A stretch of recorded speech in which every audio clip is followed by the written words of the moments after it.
player on her own team. Kelsey Mitchell is. That will be one of the talking points out there for sure. And if it is, that's a great thing for the Indiana Fever.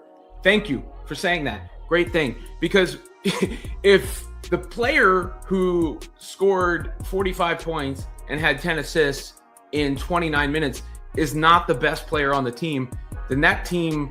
There's a quote that's been circulating around the basketball world, and it's caused a firestorm of debate online. Someone said that Caitlin Clark isn't even the best player on her own team. The moment that line dropped, everyone lost their minds. Social media exploded. Analysts went back and forth. People thought it was a direct shot at one of the biggest talents in women's basketball right now. But here's the thing, that take isn't actually an insult. It's a warning.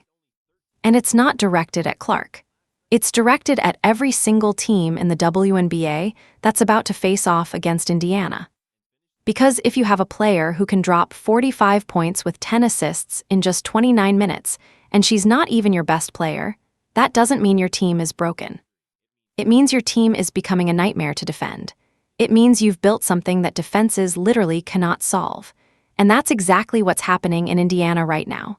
The Fever have quietly constructed a two-guard system so lethal, so perfectly synchronized, that the entire league is scrambling to figure out how to stop it. This isn't about one star anymore. This is about a connection that's rewriting the rules of how basketball should be played at the highest level. And once you see it, you can't unsee it. Let's start with that controversial quote, because understanding where it came from and why it matters is the key to understanding why the rest of the WNBA should be genuinely concerned right now. The story within that story is the connection that is coming back between the two of them, because it had felt a little bit like your turn, my turn before, and now they are starting to cook simultaneously. And that's the scary thing for the rest of the WNBA. I mean, you can just go look at some of the highlights where Caitlin has found Kelsey on the backdoor cuts. I feel like this play is a replay of so many different plays, but Kelsey, you see her, you can see like almost the eye contact there. Allen loses her for 1 second. Caitlin's about to fire that sucker through, threads the needle. After a game where Kelsey Mitchell absolutely took over, putting up massive numbers and playing at an elite level, an analyst made the observation that Clark wasn't even the best player on the floor that night. Immediately, people online started interpreting this as a dig at Caitlin Clark. They thought it was a way of saying that Clark was being overrated, that she wasn't living up to the hype, that maybe Indiana made a mistake believing in her the way they do. But that's not what the statement actually means, and that's not what the real danger is here. Because when you dig deeper into what's actually happening with the Fever, you start to realize that having two players capable of carrying the offensive load at different times isn't a weakness. It's a strategic advantage that most teams in basketball history have never figured out how to build properly. Think about the greatest teams ever assembled. They don't have one superstar who does everything. They have multiple threats operating at elite levels, each capable of taking over when the situation demands it. That's the blueprint for a championship team, and that's exactly what Indiana is constructing right now. Kelsey Mitchell's performance wasn't just good, it was genuinely elite. She was playing at an MVP level. She was efficient, aggressive, and confident in a way that made her nearly impossible to guard. But here's where most people miss the actual story. The praise didn't all belong to Mitchell. Some of it belonged to the system that was finally clicking around her. And more importantly, some of it belonged to the way Caitlin Clark was operating alongside her. See, Clark is more of a playmaker. Mitchell is more of a pure scorer. Those are different skill sets, and that's actually the point. They're not competing for the same role. They're not jockeying for position or playing in a way that creates tension on the team. They're complementing each other in a way that's starting to feel inevitable once you understand how it works. The real issue that should concern every defensive coordinator in the league isn't that Mitchell is outplaying Clark or that Clark isn't pulling her weight. The issue is that Indiana is starting to function like two different teams that can attack you from completely different angles simultaneously. When teams relied on single ball handlers who did everything, defenses could focus their energy. They knew where the pressure was coming from. They could build a game plan around stopping one person and making everyone else beat them. But Indiana is moving away from that model.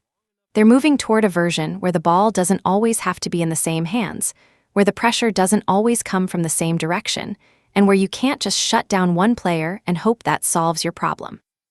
This is what separates a good team from a great team. This is what separates a team that can win in the regular season from a team that becomes a nightmare in the playoffs. Because in the playoffs, when the pressure is highest and the margins are tightest, teams that can only generate offense through one player start to break down. The defense gets tighter. The ball gets denied. The pressure mounts. But if you have two players capable of creating and scoring at elite levels, if you have two players who genuinely understand each other and trust each other, suddenly the defense has to make impossible choices. And that's exactly where Indiana is heading. This isn't a controversy between Clark and Mitchell. This is a warning sign that's been broadcast to every team in the league, whether they're paying attention or not. The warning is simple. Indiana has figured out how to make both of their guards dangerous at the same time.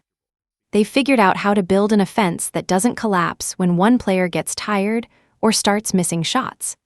They've figured out how to create pressure from multiple directions, which means defenses can't load up on one area of the floor without exposing themselves somewhere else. When Caitlin Clark could potentially be Player of the Month, while Kelsey Mitchell is also playing at an MVP level, that's not a coincidence.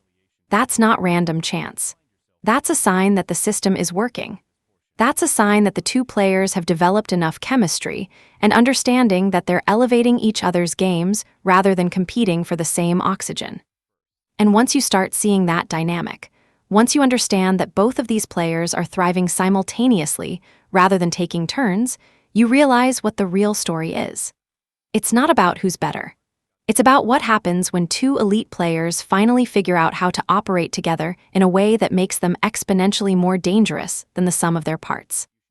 This is the beginning of something different for Indiana.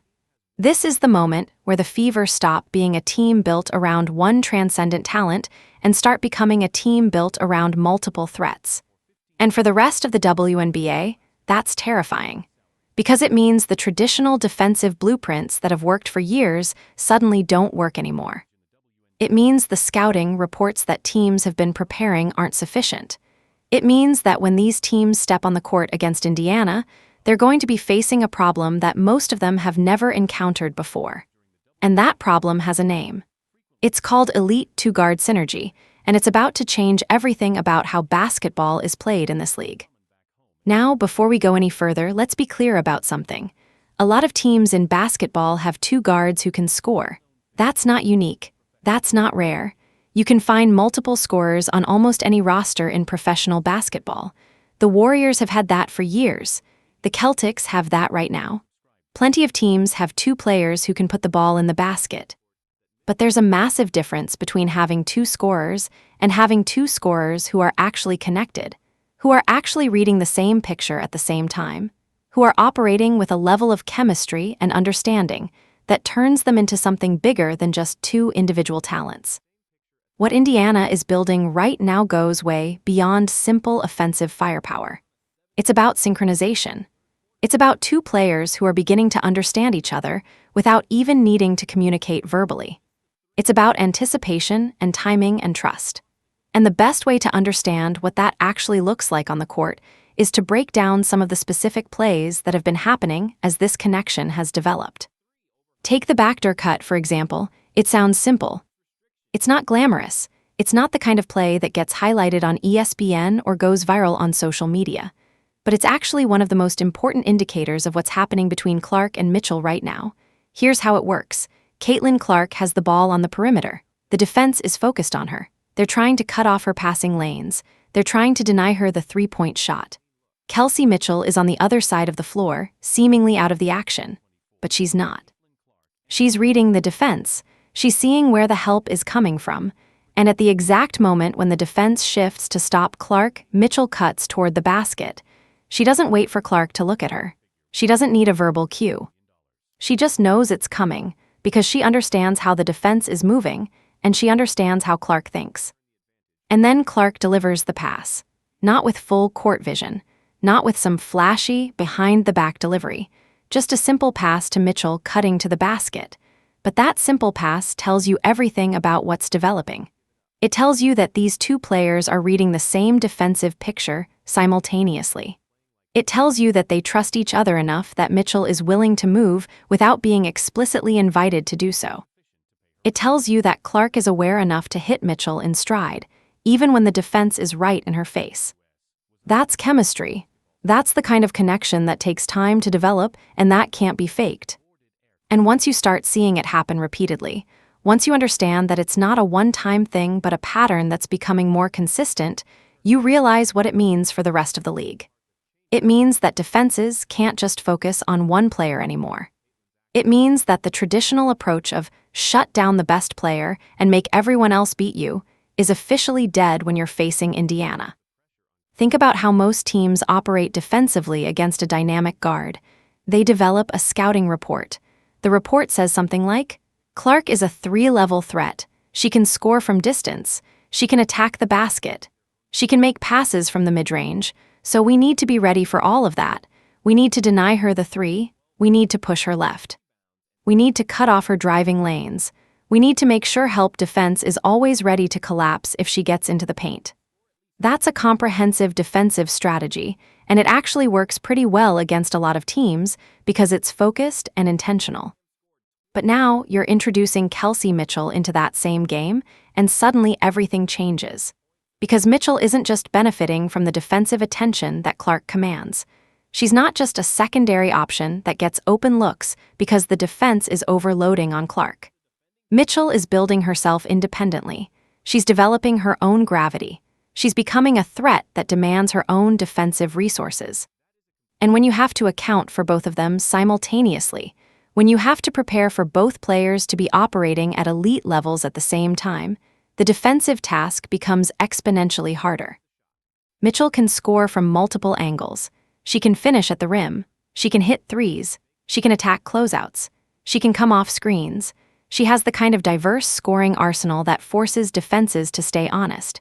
And when Mitchell is playing at that level, it means the defense has to commit real resources to stopping her. But the moment the defense commits those resources to Mitchell, it opens up driving lanes for Clark. It opens up passing opportunities for Clark. It creates space for Clark to operate, which is exactly where she's most dangerous. This is the two-way street that Indiana is finally building. It's not about one player elevating the other. It's about them elevating each other simultaneously. It's about creating a situation where the more resources you dedicate to stopping one player, the more opportunities you create for the other. And that's a defensive nightmare because there's no perfect solution. There's no defensive scheme that can account for both of them operating at full strength without leaving something vulnerable somewhere else. The eye contact, the timing of the cuts, the speed of the ball movement, these are all components of something bigger. They're components of a system that's becoming harder and harder to disrupt. And as this connection deepens, as Clark and Mitchell continue to play together and develop more chemistry, this two-guard synergy is going to become one of the most feared offensive weapons in the entire league. Let's talk about what it actually looks like when elite defenses try to stop what Indiana is doing and fail anyway. Because this is where the real nightmare begins for the rest of the WNBA. See, most of the time when you talk about defensive breakdowns, you're talking about mistakes. You're talking about someone not being in the right position, or not communicating properly, or just not executing the game plan. But that's not what's happening against Indiana's two-guard attack. What's happening is that elite defenses are doing everything right and still getting beat. And that's terrifying because it means the problem isn't about effort or execution. It's about the fundamental structure of how the game is being played. There's a perfect example of this with Breanna Stewart, one of the smartest and most experienced defenders in the entire league. Stewart has been playing elite defense for years. She knows every trick, every positioning principle, every way to stay in front of a player and contest a shot without fouling. So in one particular possession against Indiana, Stewart is defending Kelsey Mitchell at the three-point line. She closes out well. She respects Mitchell's shot, which deserves to be respected. Mitchell is hitting threes at a high rate, so Stewart has to get out there. But Mitchell has the ball, so Mitchell just drives past her. That happens sometimes, no big deal. But here's where it gets interesting. Mitchell drives, but she doesn't go all the way to the basket. She sees that help defense is coming. She sees that other defenders are rotating toward her, and instead of trying to finish through the traffic, she makes a pass. The pass goes back out to the perimeter, and at that exact moment, Breanna Stewart, who has been playing perfect defense on Mitchell, has to make a choice. Does she stay with Mitchell? Does she rotate to the new threat? Does she try to recover? Stewart makes the right choice. She rotates. She understands where the real danger is. She has the awareness to see the court and move toward the new threat, which is Caitlin Clark. This is elite defensive decision-making. Stewart played the possession almost perfectly. She was in the right position. She made the right rotation. She communicated and adjusted on the fly. And it didn't matter. Clark scored anyway. The possession still resulted in a bucket, and it wasn't because Stewart made a mistake. It was because Indiana's offense is running faster than the defense can process it. The information that the defense needs to act on is arriving too quickly. The decision-making that Clark and Mitchell are making is one step ahead of where the defense is positioned. This is the nightmare scenario for a defensive coordinator, because you can't fix it by just trying harder. You can't fix it by being more engaged or more focused. You can't fix it by drilling your players harder or building a better game plan. When elite defenses playing perfect defense still get beaten, it means the offensive system is operating on a different level of sophistication. Think about the speed of these possessions. Caitlin Clark has the ball, the defense is positioned around her. In less than a second, she reads the defense. In the next second, she's made a decision about whether to attack or pass.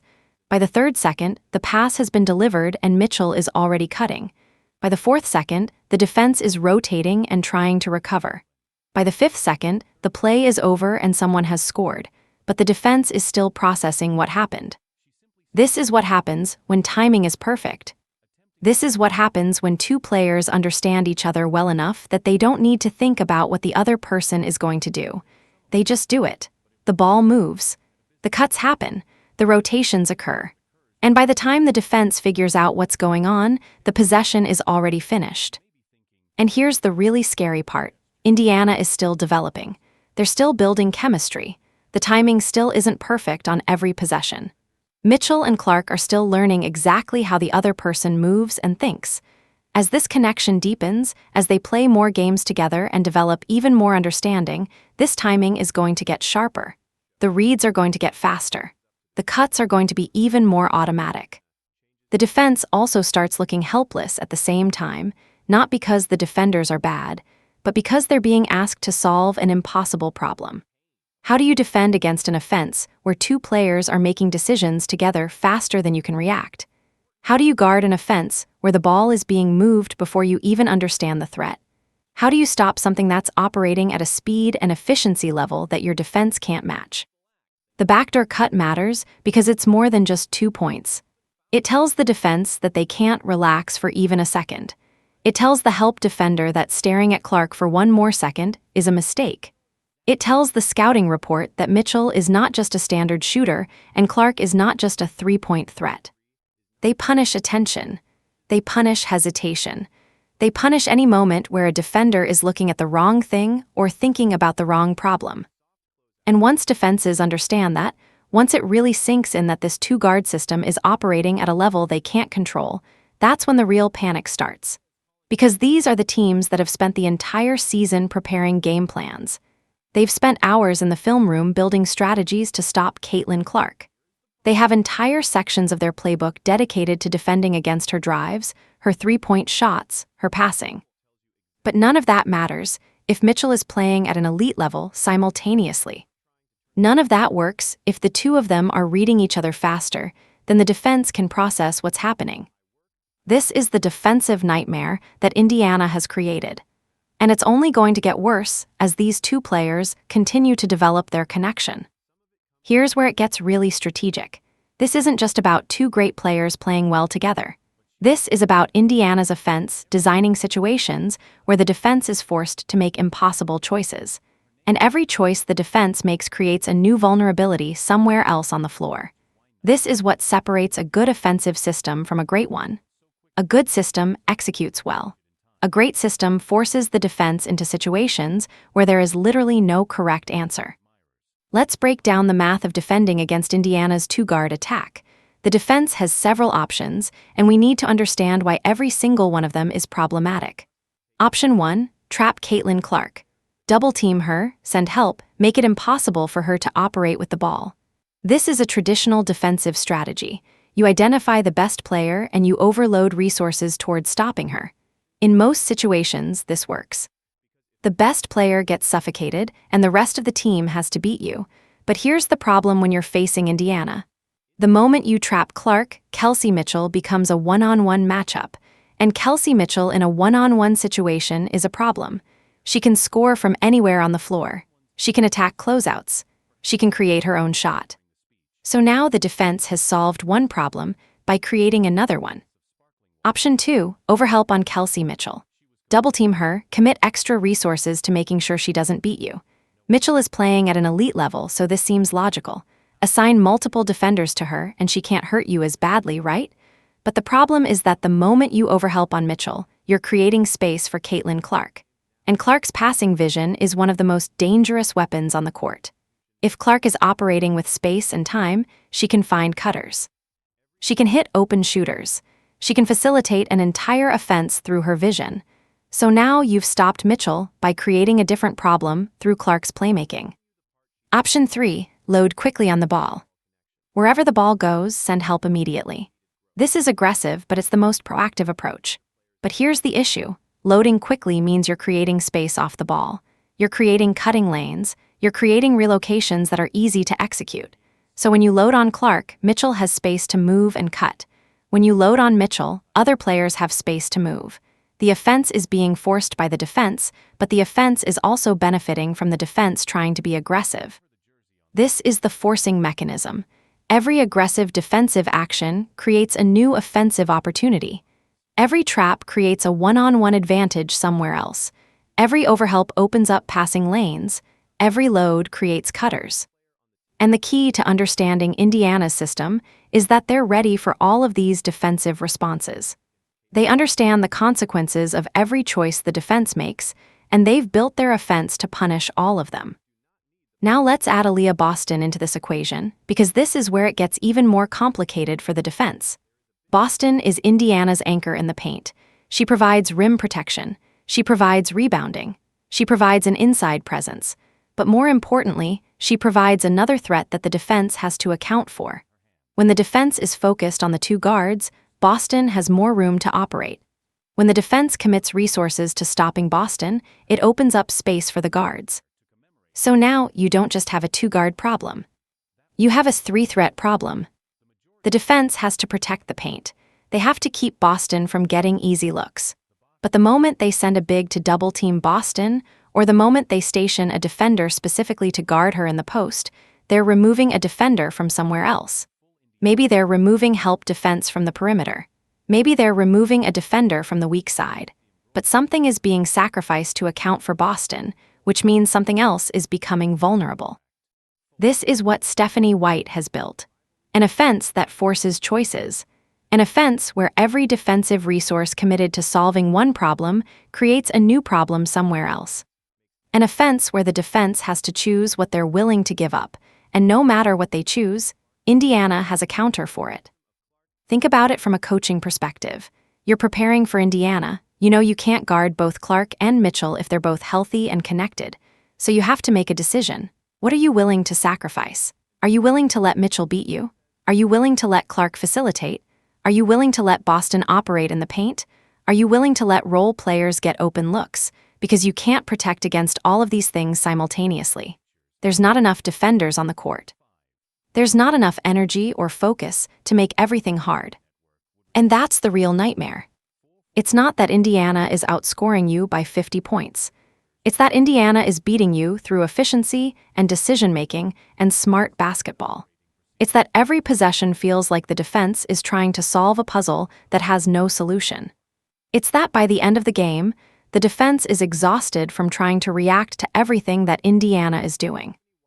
This forcing mechanism is what separates championship teams from regular season teams. Championship teams don't just play well. They force the defense into making bad choices. They make every defensive action carry a consequence, and Indiana is starting to operate at that level. The rest of the league is starting to realize that you can't just out-talent Indiana. You can't just play harder or more focused. You have to accept that something is going to go wrong, and you have to try to minimize the damage. And that's a very different kind of problem to solve. We need to talk about something that doesn't show up in box scores, that doesn't generate social media conversations, and that most casual fans don't even think about. We need to talk about the actual foundation of what's happening in Indiana right now, and that foundation is chemistry.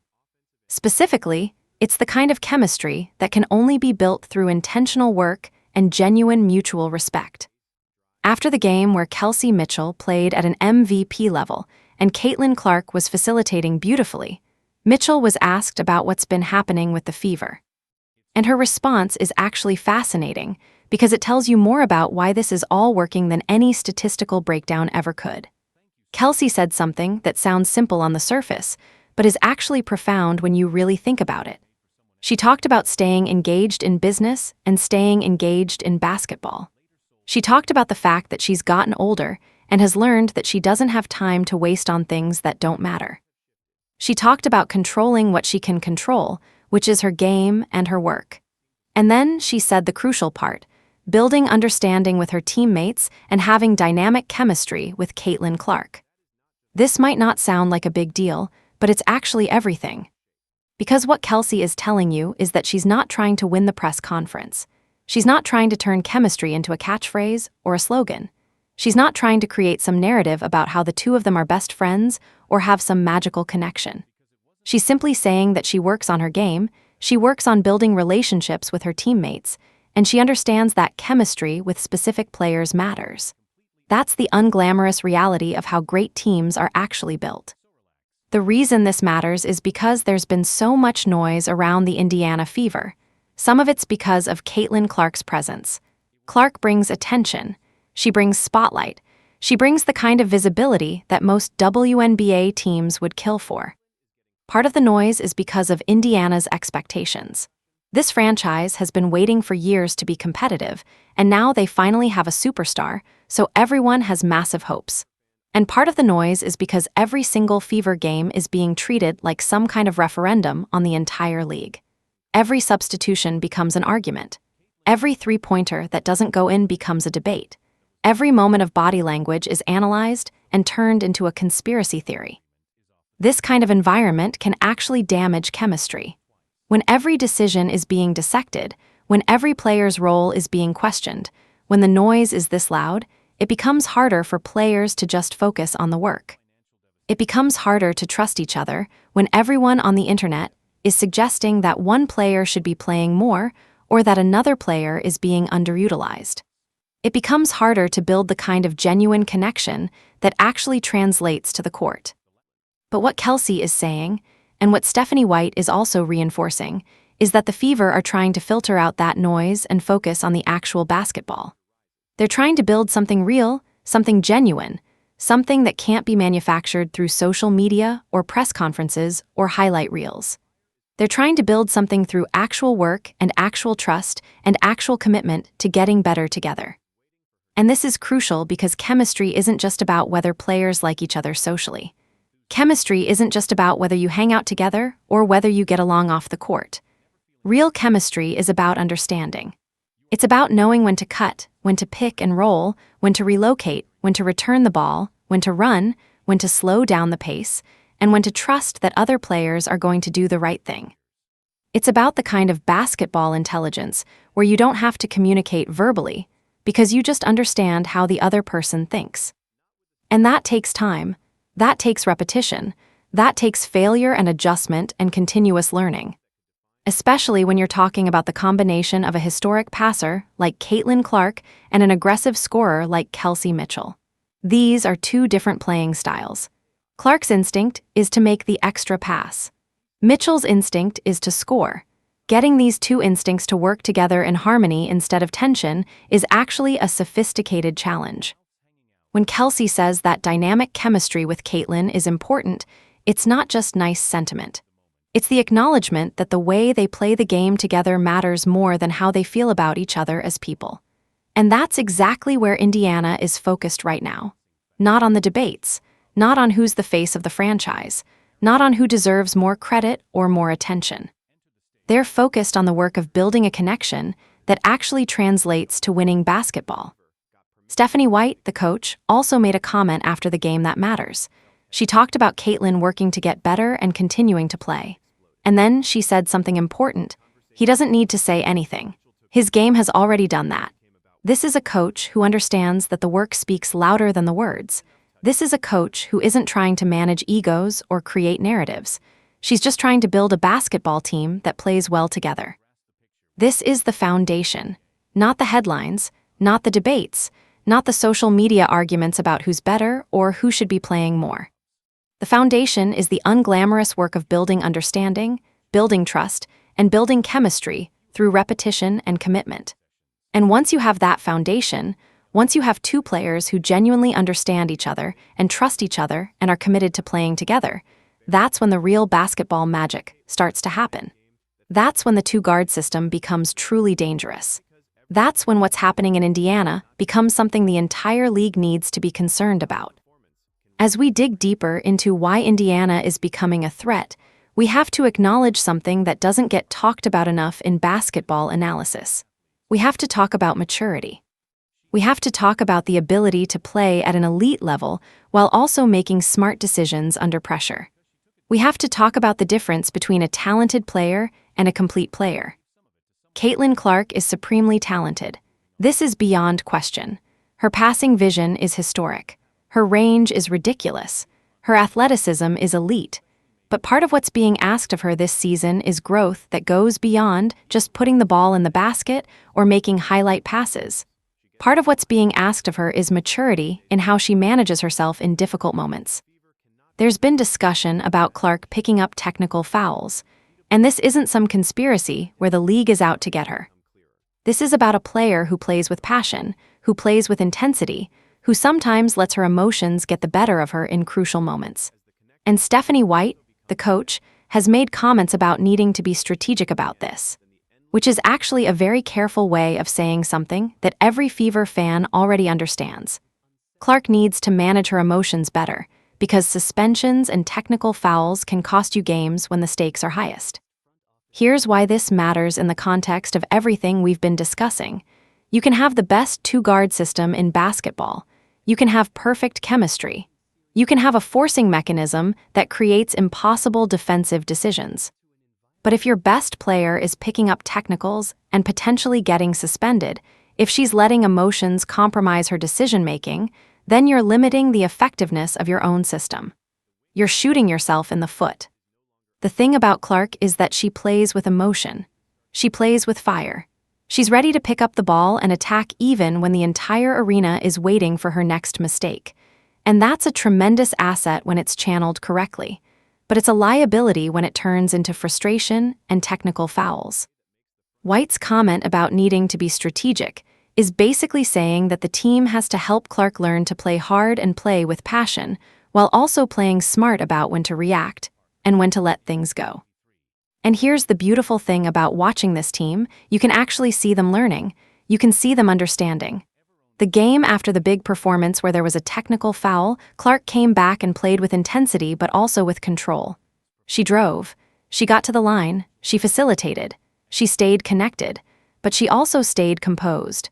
She didn't get drawn into drama. She just played basketball. And that's growth. That's maturity. That's a player understanding what it takes to sustain excellence. But the maturity story goes beyond just Clark. It's about the entire team learning how to play open instead of tight. And this is actually a crucial distinction that most people don't think about. When a team is playing tight, every possession carries pressure. Every shot has to prove something. Every pass has to prove the hierarchy. Every moment has to prove the coach's plan. When you're playing tight, the team is trying to prove something on every single possession, and that makes the game slower. That makes the game more complicated. That makes the game harder to enjoy for the players involved. But when a team plays open, it's different. The read is quick. The cut happens without hesitation. The pass is thrown before the window is fully opened. The finisher seals early because they're confident the ball is coming, and the game has space. It has flow. It has rhythm. It feels easy instead of strained. And this is what's starting to happen with Indiana. You can see it in the way they're moving. You can see it in the body language of the coach and the way she's talking about the team. You can see it in the way they're playing on the floor. There's less hesitation. There's more trust. There's more flow. And that comes from maturity. That comes from players and coaches understanding their roles and trusting each other enough to just execute instead of trying to prove something. The foundation is becoming clear now. It's Aliyah Boston providing strength and presence inside. It's Kelsey Mitchell providing aggressive scoring from multiple angles. It's Caitlin Clark providing playmaking and range and the ability to attack from anywhere. This is the core. This is what Indiana is building around. And yes, the roster has flaws. Yes, there are still problems to solve. Yes, they still need depth that will come in handy when the games get tough. Yes, they still need to solve some of the physical pressure that other teams throw at Clark. Yes, they need to figure out how to keep Boston involved in a way that the front court becomes a real threat instead of just a pressure relief valve. But here's the thing. When the foundation is working, the flaws stand out in a different way. If the foundation is weak, then every flaw appears fatal. Every weakness becomes a reason why the team can't win. Every problem becomes an excuse. But if the foundation is strong, if the core is operating at a high level, then the flaws become problems of management. They become things that need to be addressed, but they don't define whether the team can win. They're just challenges to overcome. And Indiana's foundation is strong. It's getting stronger every time these three players share the court together. It's getting stronger through the work and the chemistry and the maturity and the understanding of what it takes to play winning basketball. This is the real story, not the debates, not the headlines, not the arguments about who's better or who should be playing more. The real story is that Indiana is finally learning how to play together, and that's the most dangerous thing that can happen to the rest of the league. Let's get to the heart of the matter. Let's talk about what happens when you finally accept that Indiana has built something that's genuinely difficult to guard. This isn't hyperbole. This isn't exaggeration. This is a basketball truth that the rest of the league is going to have to reckon with. Here's the mathematical reality. You cannot guard both Caitlin Clark and Kelsey Mitchell simultaneously if they're both healthy and both playing at full strength. It's not theoretically possible. You can try different schemes. You can try different coverage. You can try different personnel matchups. But if both of these players are operating at an elite level at the same time, you will not be able to save both of them. And that's a problem that doesn't have a clean solution. Saving a star player in basketball is about commitment. You make a choice about what you're willing to give up. You decide that you're going to dedicate resources to stopping one player, and you accept that something else is going to hurt you. Maybe you're going to trap Clark and allow Mitchell to beat you. Maybe you're going to help heavily on Mitchell and allow Clark to facilitate. Maybe you're going to load quickly on the ball and allow cutters to operate freely. Every defensive plan has a price. Every game plan requires sacrifice. But at least the defense knows what it's choosing. But the defense of two linked guards is fundamentally different because the price keeps changing between possessions. The first decision leads to a second problem. That second problem creates a third problem, and then a fourth problem. And the cascading nature of these problems means that defenses are constantly reacting instead of acting.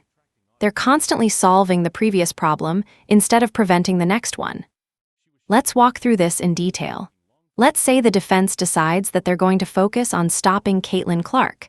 They decide that Clark is the primary threat, so they're going to commit resources toward her. They trap her with two defenders.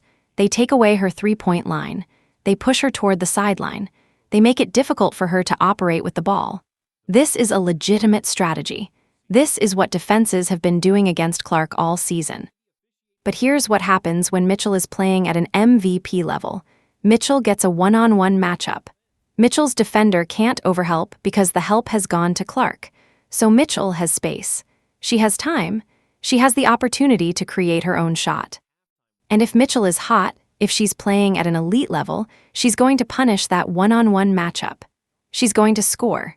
And now the defense has a problem because they wanted to stop Clark, but they've created an opening for Mitchell. So the defense adjusts. In the next possession, they decide they're going to double Mitchell instead. They're going to give Mitchell the same trapping treatment they gave Clark. 2 defenders on her immediately, take away her space, make it difficult for her to operate, and now the defense is ready. But the moment you double Mitchell, you're pulling a defender away from somewhere else. Maybe you're pulling a defender away from Clark. Maybe you're pulling a defender away from the weak side. And what happens? Clark has space.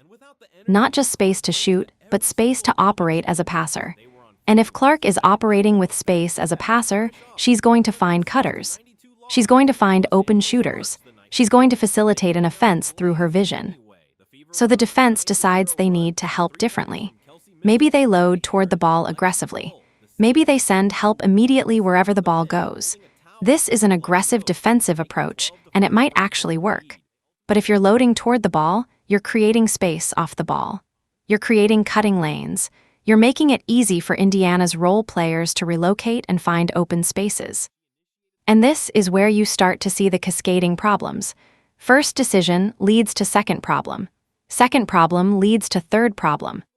And by the end of the possession, the offense has found an answer. And if they haven't found a perfect answer, they've at least found a good enough answer that they score or get a really good look. Repeat this over an entire game. Repeat this over a season. Repeat this over a playoff series, and you start to understand why Indiana is becoming a nightmare to defend. Because every defensive decision creates a new offensive opportunity. Every attempt to solve one problem creates a different problem, and the defense gets worn down. The defense gets frustrated. The defense stops trying to be perfect and starts just trying to survive. Now add Aliyah Boston to this equation. Boston is a third threat. She's operating in the paint. She's providing an inside presence. And now the defense has to account for 3 different scoring threats. Maybe you can stop Clark. Maybe you can stop Mitchell. But can you stop all 3? Can you dedicate enough resources to Clark while also helping on Mitchell, while also protecting the paint where Boston is operating? The answer is no. You cannot protect against all 3 simultaneously. There's not enough defenders. There's not enough focus. There's not enough energy. Something has to give. Something has to be vulnerable. This is what makes Indiana's foundation so dangerous. This is why people who really understand basketball are starting to get genuinely concerned about what the Fever are building. It's not just about 2 great players. It's about 2 great players who are connected, who are reading each other, who are operating together in a way that forces the defense into impossible choices. The reason that people want to argue about who's the best player on the team is because they're trying to simplify something that isn't simple anymore. They're trying to reduce a complex basketball problem into a simple narrative about individual talent. But the real story is more sophisticated than that. The real story is that Indiana has built something that can't be reduced to a single star. The real story is that Indiana has built a structure where the sum is genuinely greater than the parts. And that structure is unguardable, not because there's nothing defenses can do, but because everything defenses do creates a new problem. And that's the nightmare scenario. That's what keeps coaches up at night. That's why the entire WNBA should be paying attention to what Indiana is building. So we've arrived at the moment where all of this analysis crystallizes into something concrete. We've arrived at the moment where every team in the WNBA has to answer a question that has no perfect answer. And that question is this: how do you defend against the Indiana Fever when they're healthy and connected? Let's walk through the impossible choices that every defensive coordinator is going to have to make. These aren't theoretical. These are the actual decisions that teams will have to live with. Choice number 1, do you stop Caitlin Clark and let Kelsey Mitchell cook? This is the approach that suggests Clark is the primary threat, so you dedicate resources toward her. You make it difficult for her to operate. You take away her three-point line. You cut off her driving lanes. You put pressure on her every possession. And if this works, if Clark is suffocated, then the Fever's offense becomes less versatile. But here's the catch. If Mitchell is playing at an MVP level, she's going to punish the one-on-one attention she gets. She's going to score. And you've just made Mitchell happy by taking resources away from her. So this choice works until it doesn't. Choice number 2, do you keep up with Kelsey and let Caitlin run the offense? This is the opposite approach. You acknowledge that Mitchell is too hot to let operate with space, so you commit to defending her closely. You make her work for every shot. You contest everything. And you accept that Clark is going to have the ball and is going to facilitate. And here's the thing, Clark is historic as a passer. Her vision is at a level that most players in basketball history haven't achieved. So by choosing to focus on Mitchell, you're basically accepting that Clark is going to have a great game facilitating, and you're hoping that's good enough. Spoiler alert, it usually isn't. Choice number 3, do you protect the paint and give up the 3? This is about Aliyah Boston. She's a presence in the paint. She's a force to be reckoned with, so you station defenders around the basket. You make sure Boston doesn't have easy looks. You wall off the interior. And you accept that Indiana's perimeter players are going to shoot threes. You accept that Clark is going to be operating on the perimeter with space. You accept that Mitchell is going to be working with room to create. You're essentially saying, okay, we're going to let you shoot threes all night. Good luck. And against elite shooters who are playing with great chemistry, that strategy might not work either. Choice number 4, do you reach hard on the arc and wake Boston inside? This is an aggressive approach. You're going to close out hard on three-point shooters. You're not going to let Indiana space you out. You're going to play tight on the perimeter. But here's the problem. When you're closing out hard, you're opening up driving lanes. You're exposing the paint. You're giving Boston opportunities to operate inside because you're so committed to the perimeter. So now Boston is loose in the paint, and she's a problem. There's no exact answer to any of these questions. There's no defensive scheme that solves all the problems simultaneously. Every choice comes with a consequence. Every decision requires sacrifice. And that's the sign of a team that has genuinely become difficult to defend. That's the sign of a team that's thinking basketball in a way that goes beyond just individual talent. Now let's talk about what this means for the future, because we're at an interesting moment with the Fever.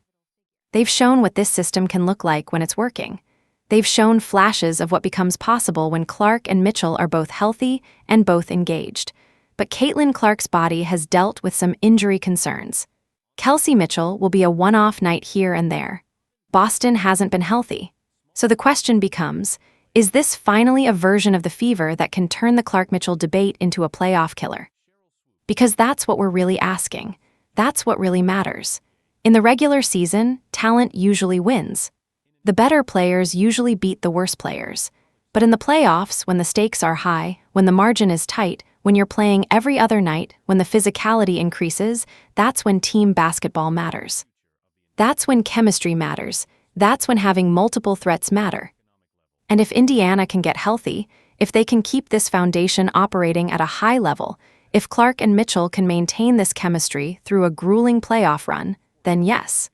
This is finally a version of the Fever that's built to win in May, not just in July. But are Rochester's shortcomings still so significant that they're difficult to overcome when the games get tight? That's the real question, because Indiana still has roster limitations. They still need things to work perfectly. They still need health and connection and luck and execution. But right now, the trajectory is pointing upward. The story is becoming clearer. The basketball is becoming more connected. So the question is no longer theoretical. The question is no longer academic. The question is real, and it's simple. Is this finally the version of the Indiana Fever that turns into something special? And based on what we've seen, based on the chemistry that's developing, based on the system that's emerging, the answer is starting to look like yes. And that's why the entire WNBA should be paying attention. At the beginning of this video, we talked about a controversial statement that everyone misunderstood. A quote suggesting Caitlin Clark wasn't even the best player on her team sparked debate and criticism. But we've spent the last several thousand words understanding why that statement isn't actually an insult. It's a warning. It's the recognition that something has fundamentally shifted in Indiana. The Fever have moved past the era where they're dependent on one transcendent talent to carry the entire offensive load. They've moved into an era where two elite players are building something together that's becoming increasingly difficult to defend, where chemistry is creating efficiency, where understanding is creating opportunity, where connection is creating problems for opposing teams.